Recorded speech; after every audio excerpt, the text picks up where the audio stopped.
এক নির্জন গ্রাম। বিকেলের আলো ধীরে ধীরে ম্লান হয়ে যাচ্ছে। পুরনো মাটির পথ, ছোট ছোট ঘর এবং গ্রামের এক কোণে দাঁড়ানো একটি বুড়ো গাছ। আজকের সন্ধ্যা একটু অস্বাভাবিক। গ্রামের এই প্রান্তে এমন নিস্তব্ধতা আগে কখনো দেখিনি। পেছন থেকে ভারী শ্বাসের শব্দ। রাহুল চমকে তাকায়।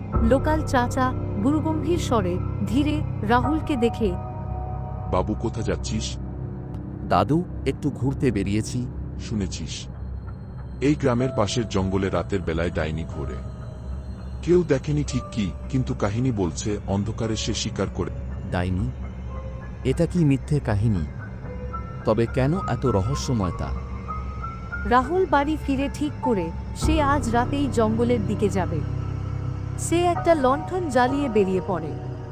তার চোখে কৌতূহল, কিন্তু তার মনের এক কোণে চাপা আতঙ্ক। বাতাস হালকা শীতল হয়ে এসেছে। চারপাশের গাছগুলোর ছায়া একবার এক এক রকম লাগছে। দাদুর কথায় কিছু সত্য আছে তো? এই পথে হাঁটতে হাঁটতে মনে হচ্ছে যেন কেউ আমাকে অনুসরণ করছে।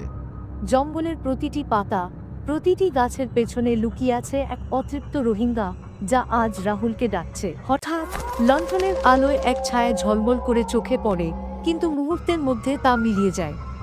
জঙ্গলের এক নিস্তব্ধ ও অন্ধকার কোণা, যেখানে চাঁদের আলো খুবই কম। ঝলমলে চাঁদের আলোতে এক বিশাল গাছের নিচে এক ছায়ামূর্তি ধীরে ধীরে প্রকাশ পাচ্ছে। রাহুল থেমে যায়। তার চোখ বিস্ফারিত, মুখে আতঙ্কের ছাপ। তুমি এখানে কেন এসেছো? আমার রাজ্যে কি করছো? আমি শুধু পথ চেয়ে হাঁটছি। তুমি কে? আমি সেই যে এই জঙ্গলের রহস্য। তোমার মধ্যে আছে সাহস, কিন্তু তুমি ভুল পথে এসেছো। একজন লম্বা পাতলা অবয়ব, যার চোখের মধ্যে রক্তিম আলো জ্বলজ্বল করছে। তার কাপড় বাতাসে হালকা উঠছে। রাহুল ছুটে চলে গ্রামের দিকে, কিন্তু তার পেছনে এখনো ডাইনির ছায়া ধীরে ধীরে মিশে আছে। তার নিঃশ্বাস ছেঁড়া ছেঁড়া, শরীর দিয়ে ঘাম গড়িয়ে পড়ছে। পেছন থেকে হালকা হাসির শব্দ শোনা যায়, যা যেন শীতল বাতাসের মতো শরীর ভেদ করে যায়। রাহুল ভয়ে কাঁপতে কাঁপতে চিৎকার করে, ভগবান, আমাকে ছেড়ে দাও, আমাকে ছেড়ে দাও। তুমি যদি ফিরে তাকাও তাহলে দেখবে সত্য। গ্রাম আর জঙ্গলে আমার ছায়া আজীবন থাকবে। রাহুল গ্রামে প্রবেশ করার সাথে সাথে ভোরের আলো আসতে শুরু করে। সে থমকে দাঁড়ায়, চারপাশের আলোয় নিজেকে একটু স্বস্তির মধ্যে নিয়ে আসে।